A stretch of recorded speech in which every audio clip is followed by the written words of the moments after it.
Hola, ¿qué tal? Mi nombre es Camila Montserrat Céspedes Encina y el día de hoy vamos a hablar del cáncer de la cavidad nasal, de los senos paranasales y de la nasofaringe. El cáncer de la cavidad nasal y de los senos paranasales es poco frecuente, con una incidencia anual de 1 por 100.000 habitantes, representando el 3% de los carcinomas del tracto respiratorio y digestivo superior.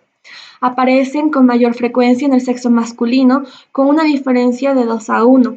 Generalmente se presentan después de la cuarta década de la vida y tienden a presentar un pronóstico desfavorable debido a que presentan una sintomatología análoga a los procesos inflamatorios crónicos. Un 82% de los pacientes presentan estadios 3 y 4 en el momento de ser diagnosticados. La progresión clínica de estos tumores se van a presentar en 4 fases.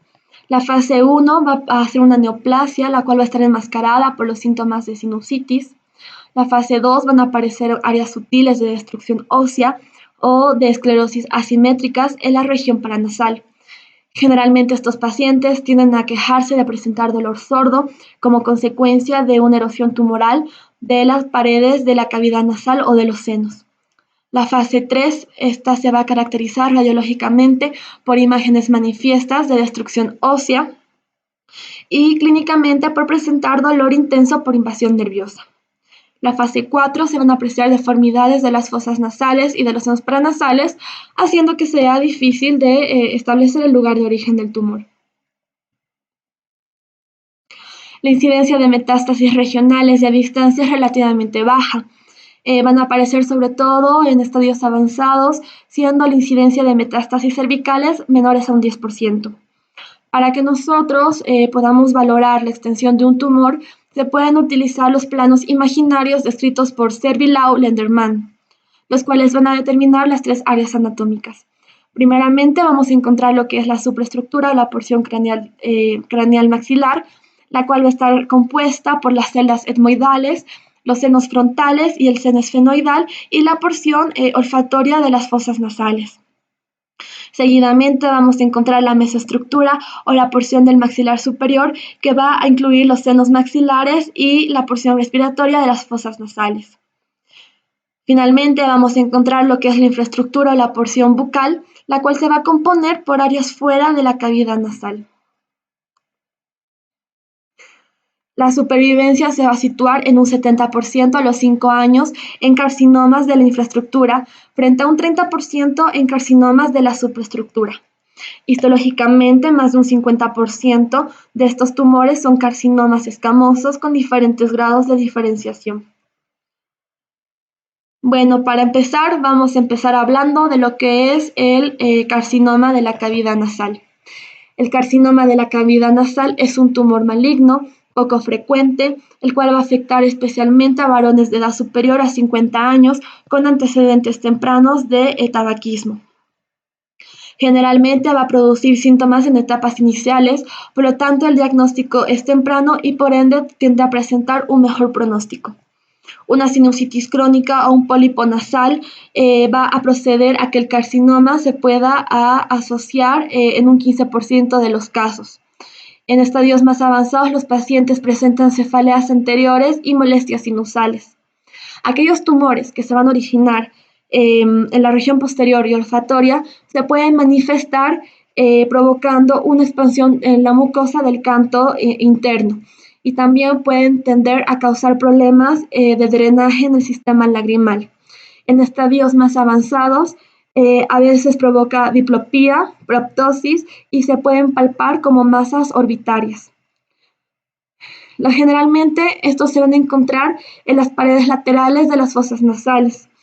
Aproximadamente un 50% se van a originar en la mucosa que recubre los cornetes. También los podemos encontrar en el tabique nasal, en el vestíbulo, en las coanas y en el suelo de las cavidades nasales. Los carcinomas del vestíbulo nasal son epidermoides poco diferenciados que raramente metastatizan. Los tumores primarios de las células escamosas del tabique nasal se van a localizar en la parte anterior, cerca a la unión cutáneo-mucosa. Inicialmente, estos se van a presentar en forma de verrugas o en formas de pequeñas costras que pueden pasar inadvertidas por meses, hasta que producen perforación del tabique. Ahora vamos a hablar lo que es el carcinoma del seno frontal y del seno esfenoidal. Estos son muy poco frecuentes.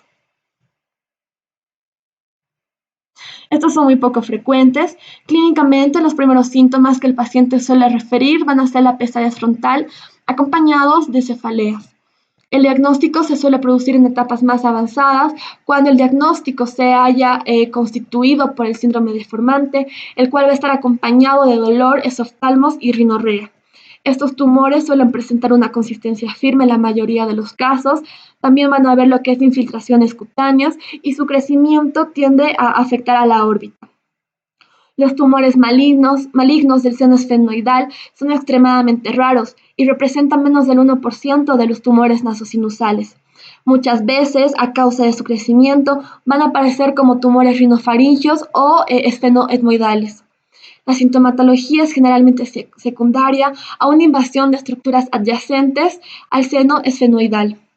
El tratamiento de elección va a ser la radioterapia, la cual puede ir acompañada de drenaje del seno si es necesario, y la supervivencia va a ser a los 5 años, oscilando entre un 5 a un 25%.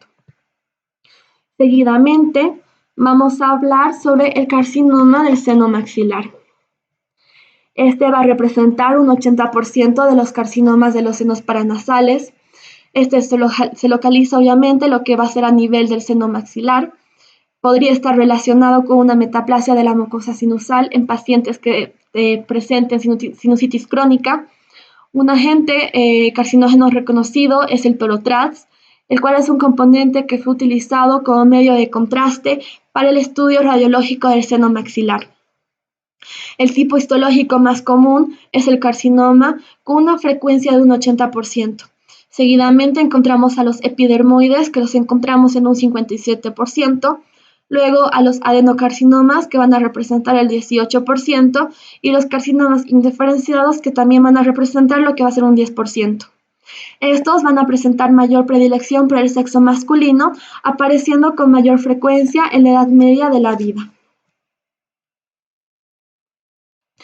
Clínicamente, en una primera fase, el tumor no va a provocar ninguna sintomatología, solamente se va a diagnosticar como un hallazgo radiológico casual. La sintomatología recién va a aparecer en el momento en el que el tumor se va a extender hacia las paredes del seno, afectando a las estructuras vecinas. La sintomatología que va a provocar estos tumores se van a encontrar en 5 síndromes. Primeramente, vamos a encontrar lo que va a ser el síndrome nasal. Este va a aparecer con mayor frecuencia, va a ser el resultado del crecimiento medial del tumor, va a presentar la obstrucción nasal unilateral, el cual va a ser su síntoma más precoz. En estadios más avanzados va a aparecer rinorrea, que en un principio va a ser serosa y posteriormente se va a convertir en sanguinolenta. También van a aparecer episodios de epistaxis y con menor frecuencia se van a observar alteraciones olfatorias. En estadios más avanzados va a presentar dolor facial y la formación de otitis serosa. El segundo síndrome que vamos a encontrar va a ser el síndrome orbitario, el cual va a ser el resultado de la afectación directa a través del suelo orbitario o secundariamente una afectación del etmoides. Se va a presentar como una tumoración a nivel del ángulo interno ocular, que al principio va a ser palpable y posteriormente se va a hacer visible. Va a provocar en su crecimiento afectación del seno lagrimal, que se va a manifestar en forma de pífora o dacrocistitis. El crecimiento en etapas avanzadas va a implicar exoftalmos y la diplopía. Este tipo de cáncer va a estar asociado a tumores del seno maxilar, el cual va a estar compuesto por edema en el párpado inferior, quemosis conjuntival, esoftalmo superior, alteraciones de la movilidad, anestesia del nervio infraorbitario y deformidades del rebordo orbitario inferior y epífora. El tercer síndrome que vamos a encontrar va a ser el síndrome bucal, el cual es frecuente en tumores de la infraestructura como un resultado de la afectación del suelo del seno maxilar. Va a aparecer como un dolor referido a los molares y a los premolares superiores o la modificación en la posición de un diente en la arcada dentaria. Puede presentarse una tumoración a nivel de la arcada alveolar o en el vestíbulo gingivobucal, el cual va a estar asociado a la pérdida de dientes. Si nosotros tenemos a un paciente que es portador de una prótesis, la falta de adaptación de esta va a ser el primer síntoma del tumor. El retraso en la cicatrización del alveolo dental después de la extracción de un diente o la instauración de una fístula orosinusal puede ser signos de crecimiento de un tumor a nivel del seno maxilar.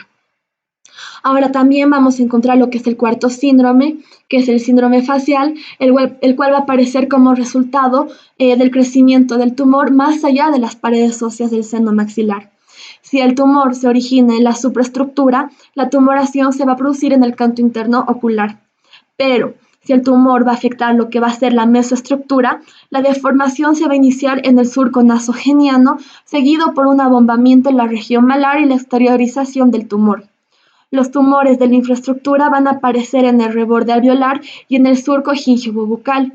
En una etapa posterior va a poder invadir lo que va a ser el labio superior. En un 90% de los pacientes va a presentar algún tipo de asimetría o la tumoración va a ser palpable o visible mediante una rinoscopía desde la cavidad bucal o desde las fosas nasales. Finalmente, el quinto síndrome va a ser el síndrome neurológico, el cual va a presentar síntomas que suelen ser tardíos. Las neuralgias son características de estos tumores que se van a manifestar en forma de hiperestesias para pasar a una etapa posterior a anestesias.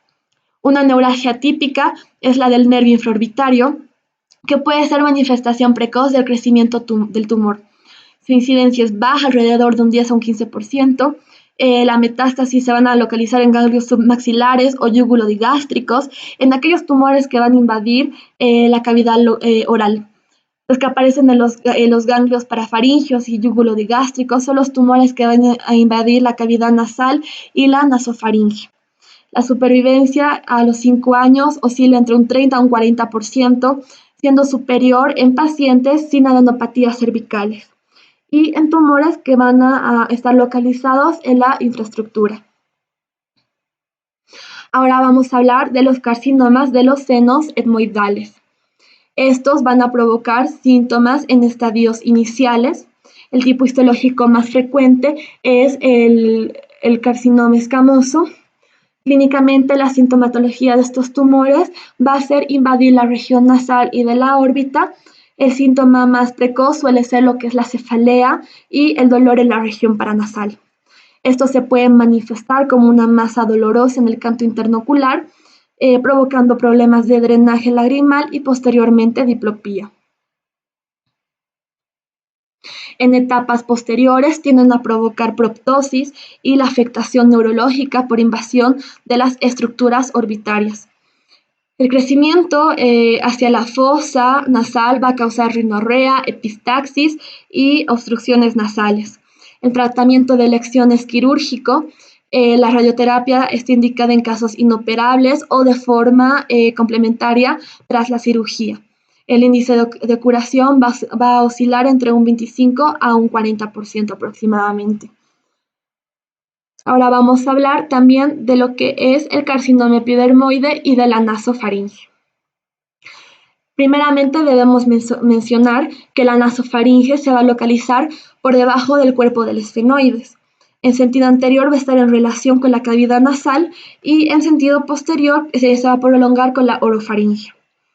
En la fosa de Rosenmüller va a ser el lugar donde más a menudo se van a originar este tipo de tumores, seguidos por la pared posterior.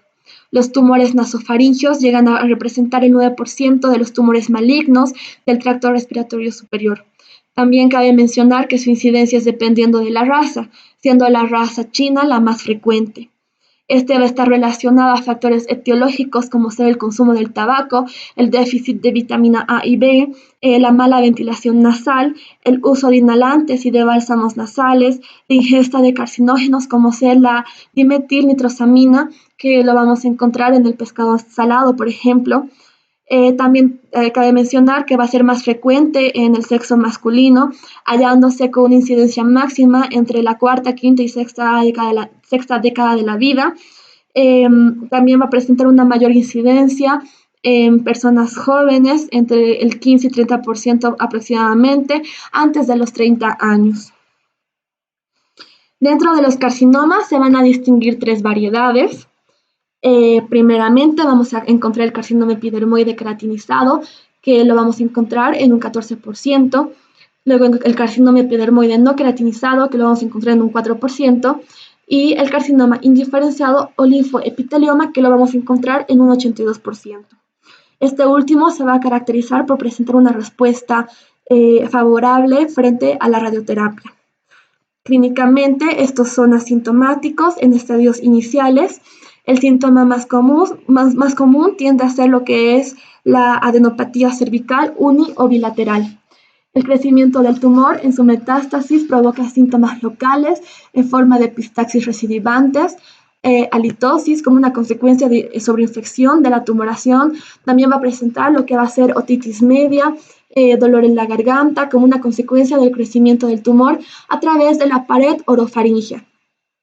Para el diagnóstico es necesario el estudio radiológico mediante una tomografía computarizada o resonancia magnética. Estos tumores se van a caracterizar por presentar una alta incidencia de metástasis en el momento del diagnóstico por la existencia de un plexo capilar linfático. La incidencia de metástasis en el momento del diagnóstico se va a situar en alrededor de un 80 o un 90% aproximadamente y nos vamos a encontrar bilateralmente en un 50%.